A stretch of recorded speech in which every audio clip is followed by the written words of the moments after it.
Students, आज हम लोग सेकेंड ईयर के फर्स्ट चैप्टर इलेक्ट्रोस्टैटिक्स के एक्सरसाइज शॉर्ट क्वेश्चंस कर रहे हैं। क्वेश्चन नंबर 1 है हमारे पास, the potential is constant through a given region of space, is the electric field zero और non zero in this region. मान लीजिए कि हमारे पास एक स्पेस का रीजन है, ठीक है, इसमें हमारे पास पोटेंशियल की वैल्यू जो है वो कांस्टेंट है।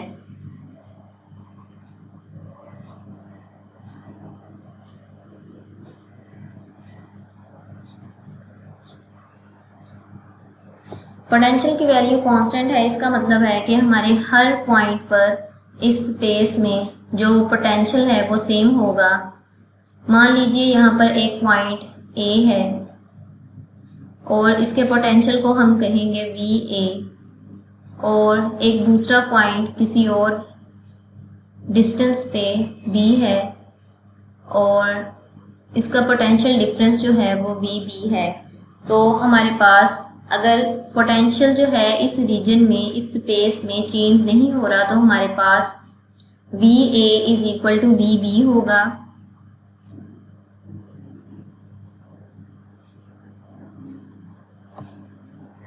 और अगर हम डेल V देखें, चेंज इन V यानी कि पोटेंशियल डिफरेंस में चेंज देखें, तो हमारे पास VA माइनस VB।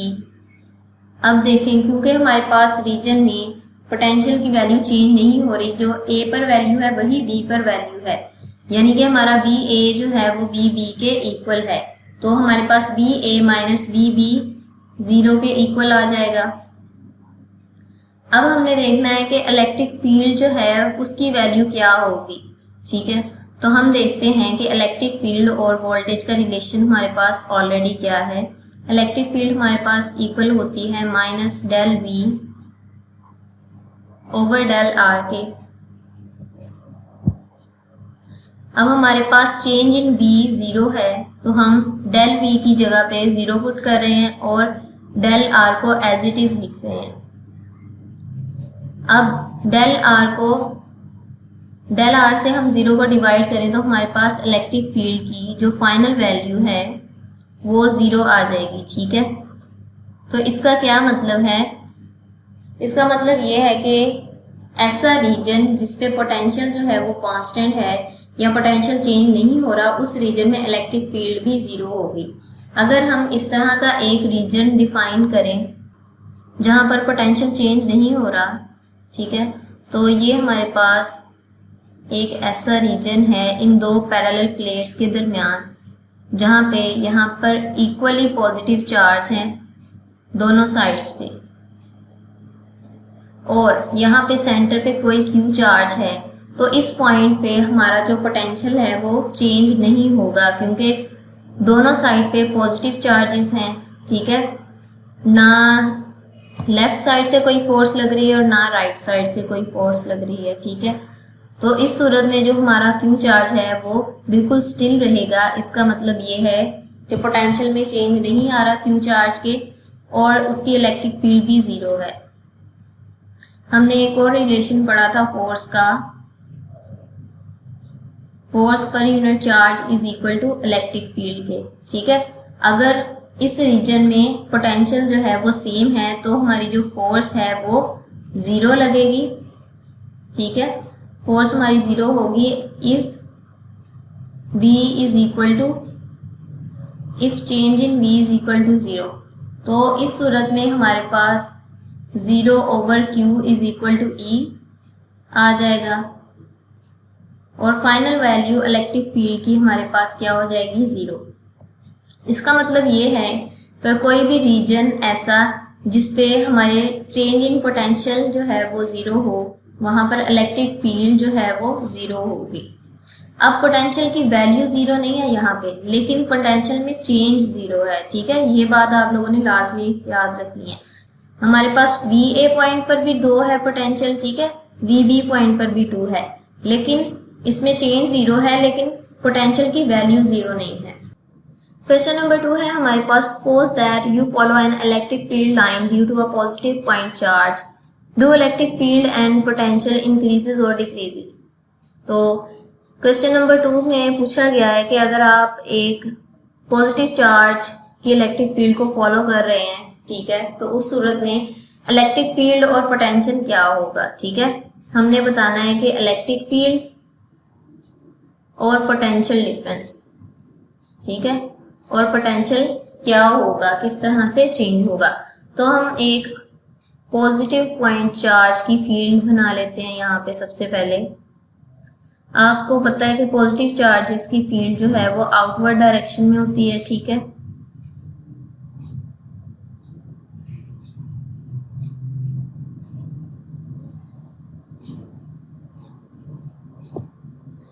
अब उसने कहा है कि हम इस इलेक्ट्रिक फील्ड को फॉलो कर रहे हैं, यानी हम पॉइंट ए से पॉइंट बी की तरफ जा रहे हैं। अगर हम पॉइंट ए से पॉइंट बी की तरफ जा रहे हैं तो हमारा पॉजिटिव चार्ज से जो डिस्टेंस है आर वो इंक्रीज हो रहा है। ठीक है, आर जो है वो इस डायरेक्शन में इंक्रीज हो रहा है। ओके, तो अब देखते हैं कि सबसे पहले हमारे पोटेंशियल डिफरेंस पर क्या फर्क पड़ता है। हम जानते हैं कि पोटेंशियल जो है ये इक्वल होता है के क्यू ओवर आर के। ठीक है, यानी कि पोटेंशियल डिफरेंस जो है वो डायरेक्टली प्रोपोर्शनल है, इनवर्सली प्रोपोर्शनल है आर के। तो इसका मतलब ये है कि अगर आर हमारा इंक्रीज हो रहा है, ठीक है, जब हम पॉजिटिव चार्ज की वजह से इलेक्ट्रिक फील्ड लाइंस को फॉलो करते हैं तो हमारा जो आर है ये इसी डायरेक्शन में तो इंक्रीज हो रहा है। ठीक है, तो इसका मतलब क्या है कि आर जो है वो हमारा इंक्रीज हो रहा है। ठीक है, जब आर इंक्रीज होगा तो हमारा पोटेंशियल जो है वो डिक्रीज होगा। तो हम यहाँ पे लिखेंगे पोटेंशियल विल डिक्रीज। इसी तरह अब हम देखते हैं कि हमारी इलेक्ट्रिक फील्ड जो है वो किसके इक्वल है। हम लोगों ने फॉर्मूला पढ़ा था, electric field is equal to V over D. ठीक है, यहाँ D की जगह पे मैं लिख दूं R। अब हमारे पास V जो है उसका एक्सप्रेशन ये है, V को मैं इस फॉर्मूले में पुट करूं के क्यू ओवर R, और ये वाला R हमारे पास बन जाएगा R स्क्वायर। तो इलेक्ट्रिक फील्ड की जो वैल्यू है हमारे पास के क्यू ओवर R स्क्वायर आ जाएगी। अब हम देखते हैं कि E R के साथ किस तरह चेंज होता है। तो हमारे पास R जो है E के इनवर्सली प्रोपोर्शनल है स्क्वायर रूट टाइम्स। ठीक है, तो जैसे ही हमारा R इंक्रीज होगा उस सूरत में इलेक्ट्रिक फील्ड जो है वो हमारी डिक्रीज होगी। लेकिन इस सूरत में इलेक्ट्रिक फील्ड के फॉर्म में हमारे पास जो R है वो स्क्वायर टाइम्स इनवर्सली प्रोपोर्शनल है। तो हम लिखेंगे कि इलेक्ट्रिक फील्ड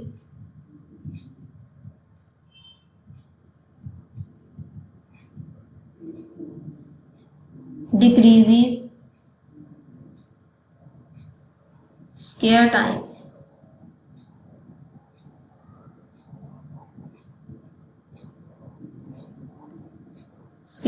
of R। ठीक है, जैसे ही R इंक्रीज होगा तो स्क्वायर टाइम्स इलेक्ट्रिक फील्ड जो है वो डिक्रीज करेगी।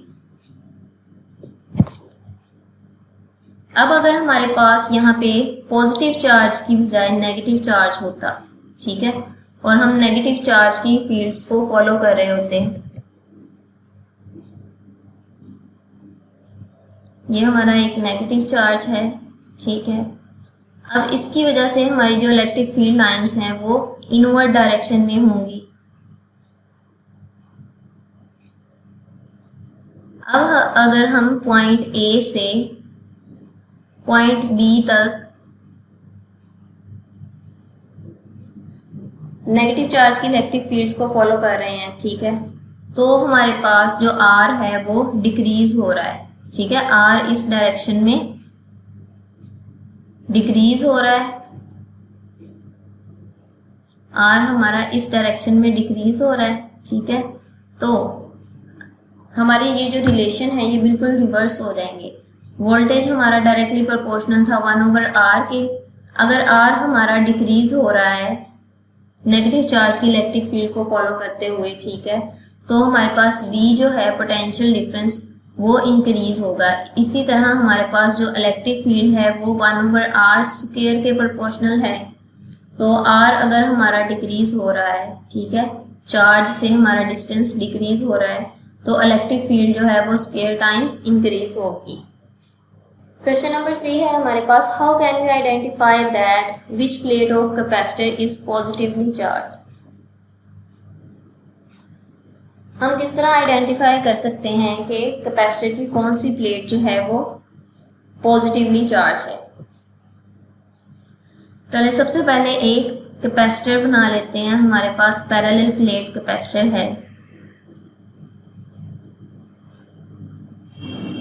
ये इसकी पॉजिटिव प्लेट है और ये लेफ्ट साइड पे इसकी नेगेटिव प्लेट है, ठीक है। अब हम किस तरह पता लगा सकते हैं कि कौन सी प्लेट जो है वो पॉजिटिवली चार्ज है। तो फिर हम उसके लिए क्या करते हैं, हम एक टेस्ट चार्ज Q जो है वो इसके सेंटर में प्लेस करते हैं, ठीक है। ये टेस्ट चार्ज जो है ये हमारा पॉजिटिवली चार्ज है। अब ये टेस्ट चार्ज जो है ये नेगेटिव प्लेट की तरफ मूव करेगा, ठीक है। इससे हमें पता चल जाएगा, और पॉजिटिव प्लेट से दूर जाएगा, तो इससे हमें पता चल जाएगा कि पॉजिटिव प्लेट कौन सी है और नेगेटिव प्लेट कौन सी है, ठीक है। इसका आंसर हम लोग लिखेंगे कि if we place a positive test charge in between the parallel plates of two capacitors, the positive charge will move towards negative plate, ठीक है। Then we can say that which plate is positively charged or which plate is negatively charged. First तो हमारा तरीका है कि हम test charge को place करें।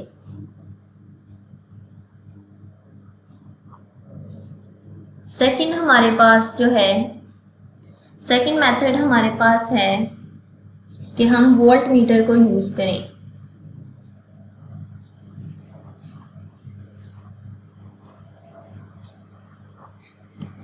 वोल्ट मीटर को जब हम कनेक्ट करते हैं किसी कैपेसिटर की प्लेट के साथ, तो वोल्ट मीटर जो है, वोल्ट मीटर की पॉजिटिव साइड जो है वो कैपेसिटर की पॉजिटिव प्लेट के साथ कनेक्टेड होती है। तो इस तरह हमें पता चल जाएगा कि कौन सी साइड कनेक्टेड है। ये हमारे पास एक कैपेसिटर है, ठीक है, और ये हमारे पास कनेक्टेड है एक वोल्ट मीटर से।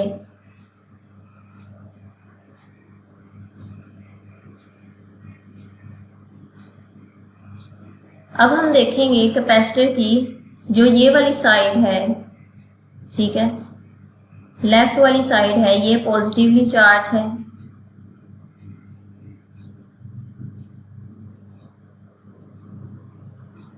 क्योंकि जो हमारा वोल्ट मीटर है उसको हम पॉजिटिव कैपेसिटर, उसकी पॉजिटिव साइड को हम पॉजिटिव कैपेसिटर की साइड से जोड़ते हैं। तीसरा तरीका हमारे पास है गोल्ड लीफ इलेक्ट्रोस्कोप।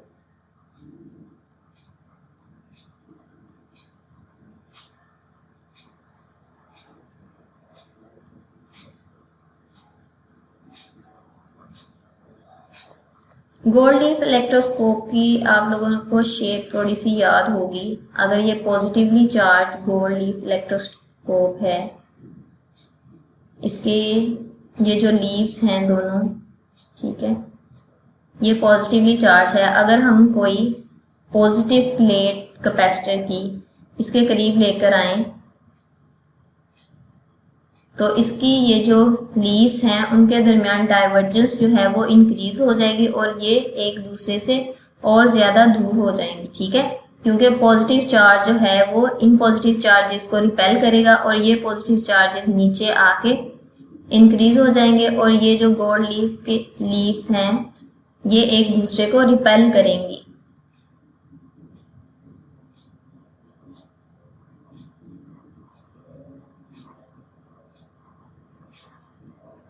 तो ये तीन तरीके हैं पॉजिटिवली चार्ज पैरेलल प्लेट को डिटेक्ट करने के लिए। नेक्स्ट क्वेश्चन है हमारे पास question number 4। Describe the force और forces on a positive point charge when placed between parallel plates. ठीक है, तो फर्स्ट केस है, हमने डिफाइन करना है कि फोर्स जो है वो दो पैरेलल प्लेट्स के दरमियान चार्ज, पॉजिटिव चार्ज के ऊपर किस तरह होगी। ठीक है, तो फर्स्ट केस है हमारे पास with similar and equal charges.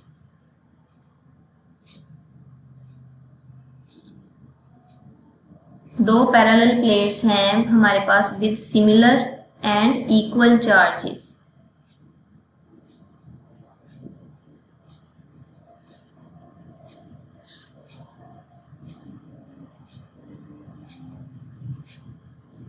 ये हमारे पास सिमिलर चार्जेस हैं पॉजिटिव और इक्वल इन नंबर्स हैं या इक्वल इन फील्ड्स हैं। चार चार्जेस इधर हैं, चार इधर हैं। ठीक है, अब हम कोई पॉजिटिव चार्ज जो है इसके सेंटर में प्लेस करते हैं, इसके ऊपर हमने फोर्स बतानी है वो किस तरह की होगी।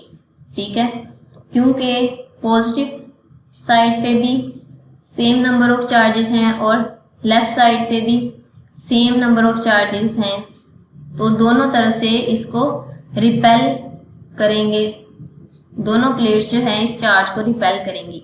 लेकिन इस सूरत में जो फोर्स है हमारी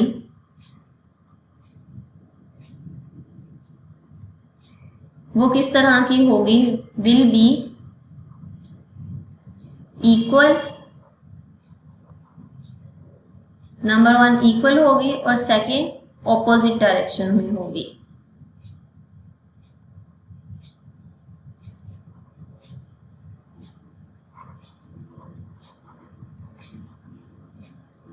हमारी जो फोर्स होगी वो इक्वल होगी और ऑपोजिट डायरेक्शन में होगी, यानी कि जो राइट साइड वाली प्लेट है उसकी फोर्स ये लेफ्ट साइड की तरफ होगी और जो लेफ्ट वाली प्लेट है उसकी फोर्स जो है वो राइट साइड में होगी। लेकिन जो फोर्स टोटल फोर्स है, हम लिखेंगे कि टोटल फोर्स जो है वो पॉजिटिव चार्ज के ऊपर 0 होगी। ठीक है, in case of similar and equal charges of parallel plates जो है चार्ज के ऊपर फोर्स जो है वो रिजल्टेंट फोर्स या टोटल फोर्स कह लें वो 0 होगी। लेकिन जो फोर्सेस हैं उसकी डायरेक्शन क्या होगी, ऑपोजिट डायरेक्शन होगी और वो मैग्नीट्यूड में इक्वल होंगे। अब सेकंड केस देखते हैं with opposite and equal charges.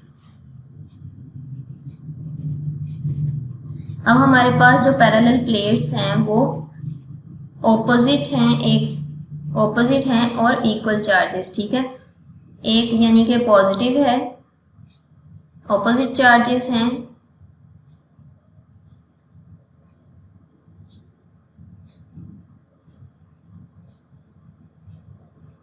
लेकिन मैग्नीट्यूड में इक्वल है। तो इस सूरत में हम पॉजिटिव चार्ज जो है वो प्लेस करें। ये देखो क्वेश्चन में उन्होंने क्या बोला है, पॉजिटिव पॉइंट चार्ज। ठीक है, उसको हम पॉजिटिव चार्ज को प्लेस करें तो हमारे पास फोर्स किस डायरेक्शन में होगी, हमने देखा पॉजिटिव से नेगेटिव डायरेक्शन में इलेक्ट्रिक फील्ड होती है और जिस डायरेक्शन में इलेक्ट्रिक फील्ड है उसी डायरेक्शन में हमारी फोर्स होगी। ठीक है, तो फोर्स जो है वो हमारी पॉजिटिव प्लेट से नेगेटिव प्लेट की डायरेक्शन में होगी और जो चार्ज है हमारा पॉजिटिव चार्ज जो है ये किस डायरेक्शन में मूव करेगा, from positive to negative direction.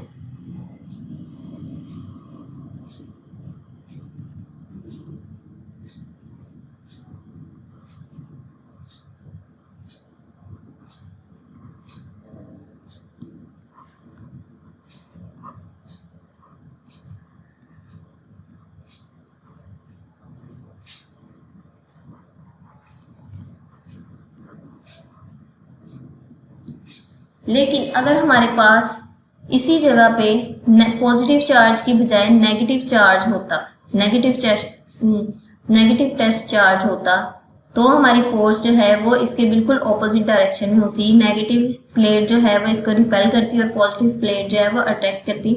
तो हमारी जो फोर्स है नेगेटिव चार्ज के ऊपर from negative plate to positive plate की तरफ होगी। और मोशन जो है वो चार्ज की फोर्स की डायरेक्शन में ही होगी, यानी नेगेटिव प्लेट से पॉजिटिव प्लेट की तरफ।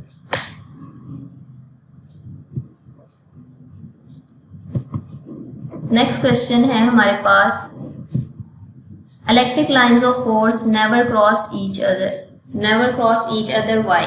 हमने एक्सप्लेन करना है कि इलेक्ट्रिक लाइंस ऑफ फोर्स जो हैं वो एक दूसरे को क्रॉस नहीं करती। अगर मैं आप लोगों को रिमाइंड करवाऊँ तो हमारे पास इलेक्ट्रिक लाइंस जो थी वो इमेजिनरी लाइंस थी किसी भी चार्ज के अराउंड, ठीक है। ये मान लें कि हमारे पास एक पॉजिटिव चार्ज है और इसकी इलेक्ट्रिक लाइंस ऑफ फोर्स हैं या इलेक्ट्रिक फील्ड लाइंस हैं,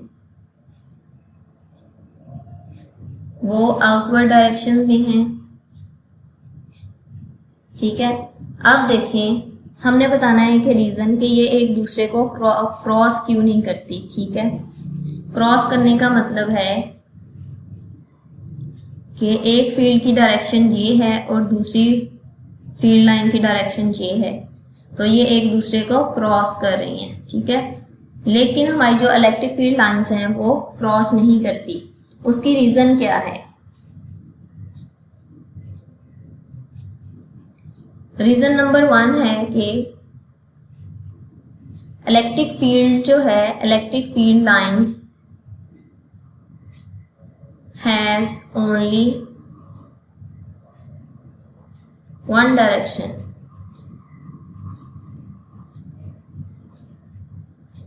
हमारे पास जो इलेक्ट्रिक लाइंस ऑफ फोर्स हैं वो सिर्फ एक डायरेक्शन रखती हैं, यानी एक तरफ ही जाएंगी। अगर किसी पॉजिटिव चार्ज से आउटवर्ड की तरफ हैं तो वो आउटवर्ड की तरफ जाएंगी। और पैरेलल प्लेट्स की सूरत में अगर हमारे पास पॉजिटिव चार्ज है तो एक ही डायरेक्शन में हमारी इलेक्ट्रिक फील्ड लाइंस होंगी। ऐसा नहीं हो सकता कि इसकी डायरेक्शन जो है वो इस तरह भी चेंज हो, ऐसा पॉसिबल नहीं है, क्योंकि ये इमेजिनरी लाइंस हैं और किसी भी चार्ज के पोटेंशियल को शो करने के लिए हम यूज़ करते हैं electric field lines. Electric field lines जो हैं वो सिर्फ एक ही डायरेक्शन रखती हैं। अगर इसकी डायरेक्शन एक ना होती तो फिर ये एक दूसरे को क्रॉस कर सकती हैं, अदरवाइज नहीं। नंबर 2 हम रीज़न इसमें बता सकते हैं कि किसी भी चार्ज से जो इलेक्ट्रिक फील्ड लाइंस हैं वो रेडियली आउटवर्ड्स हैं। रेडियली आउटवर्ड्स का मतलब है इसके किसी भी चार्ज के सेंटर से आउटवर्ड डायरेक्शन में है, ठीक है, आउटवर्ड डायरेक्शन में। इस वजह से भी वो एक दूसरे को क्रॉस नहीं कर सकती। अगर मैं यहाँ से भी बनाऊँ, ठीक है, तो ये रेडियली आउटवर्ड डायरेक्शन में होगी।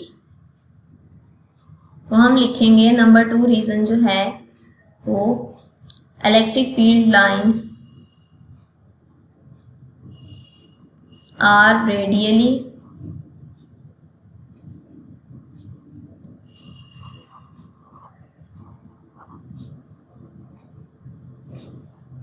outward from पॉइंट चार्ज लिख लें, पॉइंट चार्ज, ठीक है। ये 2 मेन रीज़न है कि एक तो हमारी जो इलेक्ट्रिक फील्ड लाइंस हैं वो उसकी 1 डायरेक्शन है। अगर उसकी डायरेक्शन जो है वो डिफरेंट होती है, 2 डायरेक्शन होती, 3 डायरेक्शन होती, तो फिर वो एक दूसरे को क्रॉस कर सकती हैं। और सेकंड रीज़न है कि वो किसी भी पॉइंट चार्ज से रेडियली आउटवर्ड होती हैं, इसलिए एक दूसरे को क्रॉस नहीं कर सकती।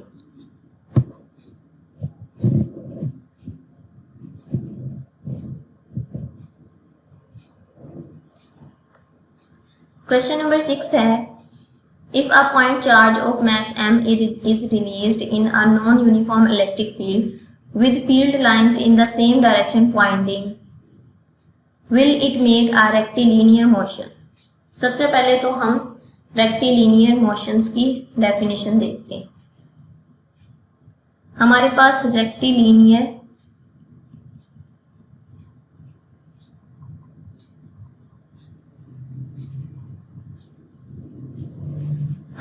रेक्टिलिनियर मोशन जो है ऐसी मोशंस होती हैं जो कि एक डायरेक्शन में हो, आर इन वन डायरेक्शन या सिंगल लाइन,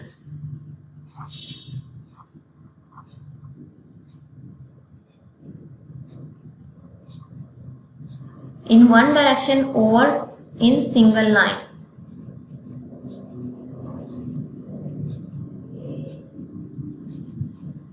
फॉर एग्जाम्पल हमारे पास ट्रेन की मोशन है, ठीक है। ट्रेन की मोशन जो है वो एक ही लाइन में, ट्रेन की मोशन हमारे पास एक ही लाइन में है। इसी तरह हमारे पास कार्स की मोशन है, मोटरसाइकिल की मोशन है, वो एक सिंगल लाइन में होती हैं। तो इस तरह की मोशंस को हम कहते हैं रेक्टिलिनियर मोशंस। इसकी एक और एग्जांपल है throwing a ball towards other person, जो है ये भी रेक्टिलिनियर मोशन है, एक सिंगल लाइन है। एक सिंगल लाइन में मोशन इस तरह से होगी, ठीक है, एक बिल्कुल सिंगल लाइन में, या फिर इसको हम कहते हैं वन डायमेंशनल मोशंस।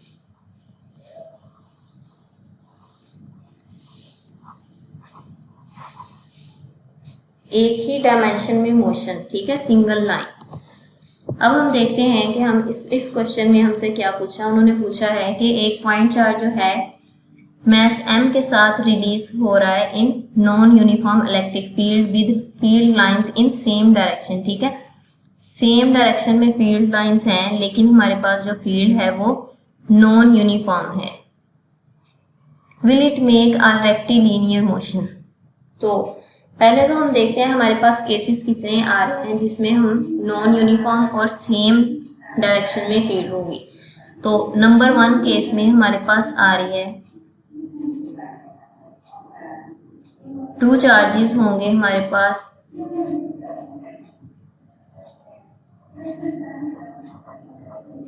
हमारे पास 1 जो है वो पॉजिटिव एंड सेकंड जो है वो नेगेटिव होगा। तो इस सूरत में हमारे पास इस तरह की इमेज बनेगी। पॉजिटिव चार्ज हमारे पास यहाँ पे आएगा और नेगेटिव चार्ज जो है वो यहाँ पे आएगा। अगर तो हमारे पास फील्ड जो है वो यूनिफॉर्म हो, ठीक है, यूनिफॉर्म फील्ड की सूरत में हमारे पास जो फील्ड लाइन है वो बिल्कुल इस तरह स्ट्रेट बनेगी। लेकिन जब हमारे पास नॉन यूनिफॉर्म फील्ड हो तो हमारी जो फील्ड लाइंस हैं वो बिल्कुल स्ट्रेट नहीं बनेगी। हमारे पास नॉन यूनिफॉर्म अगर फील्ड हो तो हमारे पास जो इलेक्ट्रिक फील्ड लाइंस हैं वो इस तरह की होंगी। इसको हम कहते हैं कर्व्ड फील्ड लाइंस, ठीक है, इसको हम कहेंगे कर्व्ड पाथ और कर्व्ड फील्ड लाइंस। हमारे पास जो फर्स्ट सिचुएशन है, ठीक है, उन्होंने कहा था कि सेम डायरेक्शन में फील्ड हो, हमने सेम डायरेक्शन में बनाई, और नॉन यूनिफॉर्म फील्ड हो, ठीक है। तो फर्स्ट केस में हमारे पास 2 चार्जेस हैं, पॉजिटिव और नेगेटिव, इसमें नॉन यूनिफॉर्म फील्ड है। लेकिन इस सूरत में हमारे पास जो है वो कर्व्ड फील्ड लाइंस आ रही हैं और इसकी जो मोशन है वो रेक्टिलिनियर मोशन नहीं है। तो हम यहाँ पे लिखेंगे इट्स पाथ या मोशन कह लें is not rectilinear.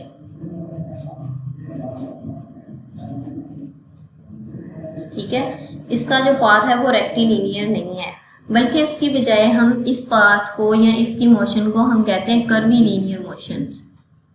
Curved path है ना, तो कर्व्ड पाथ में जो मोशन होती है वो कर्वीलिनियर मोशन होती है।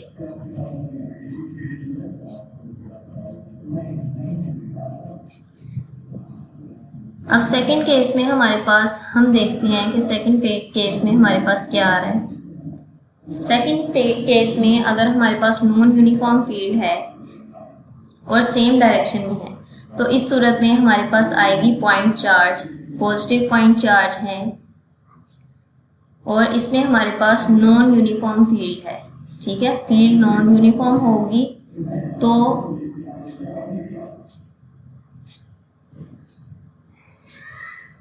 नॉन यूनिफॉर्म फील्ड की सूरत में भी हमारे पास जो पॉजिटिव चार्ज की इलेक्ट्रिक फील्ड लाइंस हैं वो आउटवर्ड ही होंगी, रेडियली आउटवर्ड ही होंगी। नॉन यूनिफॉर्म इलेक्ट्रिक फील्ड में। लेकिन अगर हम इसी तरह पॉजिटिव चार्ज की ड्रॉ करें और नेगेटिव चार्ज की ड्रॉ करें तो नेगेटिव चार्ज में रेडियली इनवर्ड होंगी, ठीक है। तो इस सूरत में भी जो हमारी फील्ड लाइंस हैं वो रेक्टिलिनियर होंगी और कोई भी पार्टिकल मास m का, देखिए इन्होंने बोला है मास m का कोई भी पार्टिकल है इस जगह पे हम रिलीज करते हैं, ठीक है, तो वो स्ट्रेट इसके सेंटर की तरफ जाएगा। और अगर हम मास m इधर रिलीज करते हैं तो ये आउटवर्ड जाएगा, ठीक है, आउटवर्ड फोर्स जो है वो फील्ड करेगा even in non uniform electric field, ठीक है, पॉजिटिव और नेगेटिव चार्ज। तो जो सेकंड केस है इसमें हमारे पास जो मोशन होगी, motion of mass m will be rectilinear, यानी कि एक सिंगल लाइन में मोशन होगी।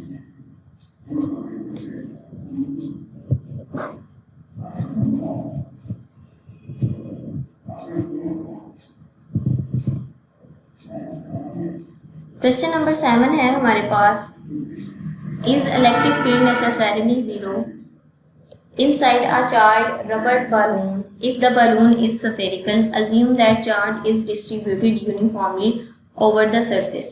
तो ये बिल्कुल सेम है जैसे हम लोगों ने गॉसेस लॉ में किया था कि हमारे पास एक सफेयर था, लेकिन इस सूरत में हमारे पास एक स्फेरिकल बलून है, ठीक है। तो हमने बताना है कि उसकी जो इलेक्ट्रिक फील्ड है वो जीरो है inside a charged rubber balloon का क्या मतलब है कि उसको चार्ज प्रोवाइड किया गया है, ठीक है, इसकी सरफेस पे कोई चार्ज है।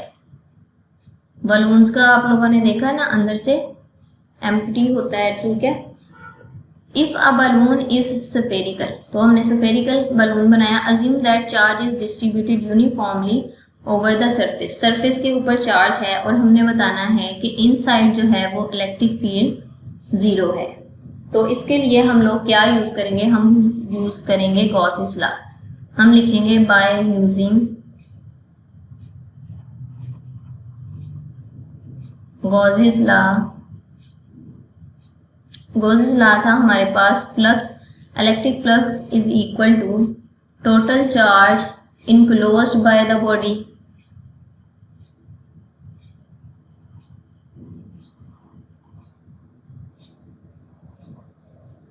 Divided by epsilon not.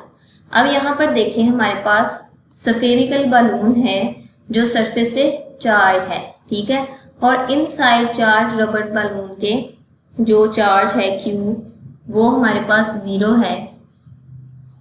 Inside हमारे पास चार्ज है वो जीरो है, तो हम यहाँ पर चार्ज को जीरो पुट कर सकते हैं, zero over epsilon naught phi E, ठीक है। अब हमें पता है जो फाई ई है हमारे पास वो इक्वल होता है ई ए कोस थीटा के, या फिर मैं इसको ई डॉट ए ही रहने दूँ, ठीक है, ई डॉट ए। तो हम ये वाली वैल्यू इसको फाई इलेक्ट्रिक फ्लक्स की जगह पे पुट करते हैं, phi E is equal to zero over epsilon naught, यहाँ पे E dot A is equal to zero. Zero को हम एप्सिलॉन नॉट के साथ डिवाइड करेंगे तो हमारे पास जीरो वैल्यू आएगी। अब इस इक्वेशन को देखें, हमारे पास एरिया जो है बलून का वो तो जीरो नहीं है, ठीक है, तो हमारे पास क्या वैल्यू जीरो आई, हमारे पास इलेक्ट्रिक फील्ड जो है वो जीरो हो जाएगी। हम यहाँ पे लिखेंगे since area is not equal to zero, ठीक है, जब हमारी दो चीज़ें मल्टीप्लाई हो रही हैं और आंसर हमारा जीरो के इक्वल आ रहा है तो इसका मतलब ये होता है कि इन दोनों में से कोई एक टर्म जो है वो जीरो है। अब यहाँ पे देखें एरिया जो है वो जीरो नहीं है, और तो फिर उसका क्या मतलब है कि हमारी जो इलेक्ट्रिक फील्ड है वो इक्वल टू जीरो है।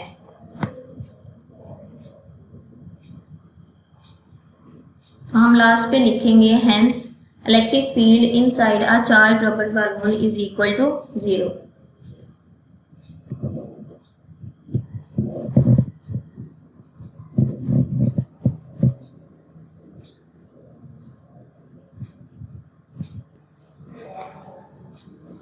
क्वेश्चन नंबर 8 है हमारे पास, is it true that Gauss's law states that total number of lines of force crossing any closed surface, total number of lines of force crossing any closed surface in the outward direction, ठीक है, is proportional to the net positive charge enclosed within the surface.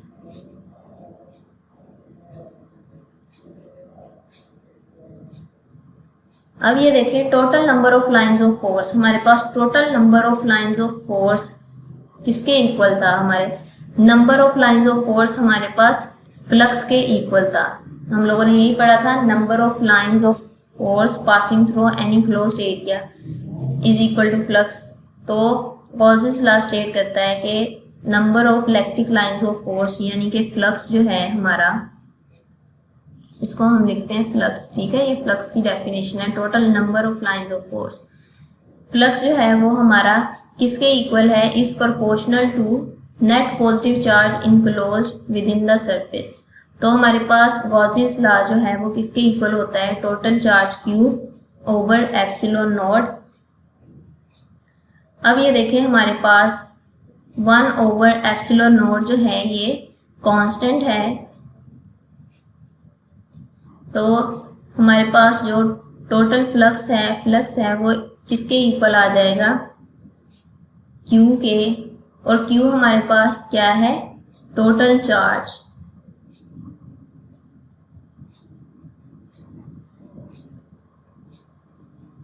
तो अब ये देखें मैं इसको लिख सकती हूँ कि जो फाई E है इलेक्ट्रिक फ्लक्स हमारे पास है वो प्रोपोर्शनल है Q के।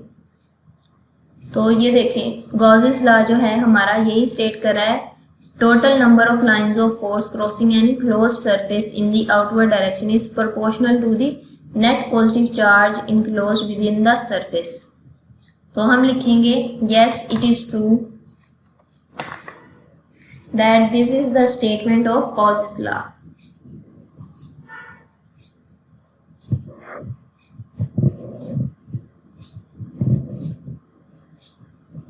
हमारे पास लास्ट क्वेश्चन है, question number 9, do electrons tend to go to region of high potential और ऑफ लो पोटेंशियल।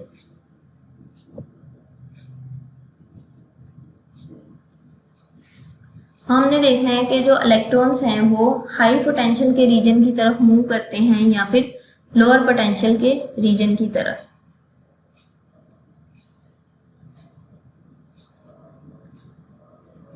अब ये देखें हमारे पास फर्स्ट रीजन है पॉजिटिव चार्ज का, पॉजिटिव चार्ज है हमारे पास एक तरफ और दूसरी तरफ हमारे पास नेगेटिव चार्जेस हैं। अब हम जानते हैं कि ये जो पॉजिटिव चार्जेस हैं ये इनको हम कहते हैं हाई पोटेंशियल,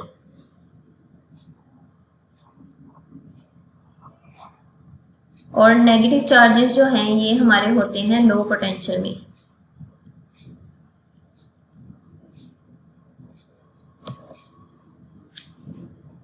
पॉजिटिव चार्जेस, इसमें हम अगर इलेक्ट्रॉन को प्लेस करें नेगेटिव चार्ज को, तो अब देखें हमारा जो नेगेटिव चार्ज है वो किस तरफ मूव करेगा, हमारे जो इलेक्ट्रॉन्स हैं वो हाई पोटेंशियल की तरफ मूव करेंगे।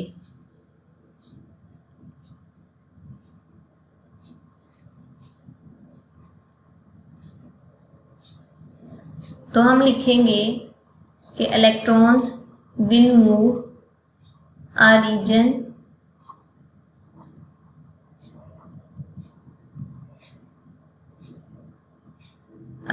Of low potential to high potential।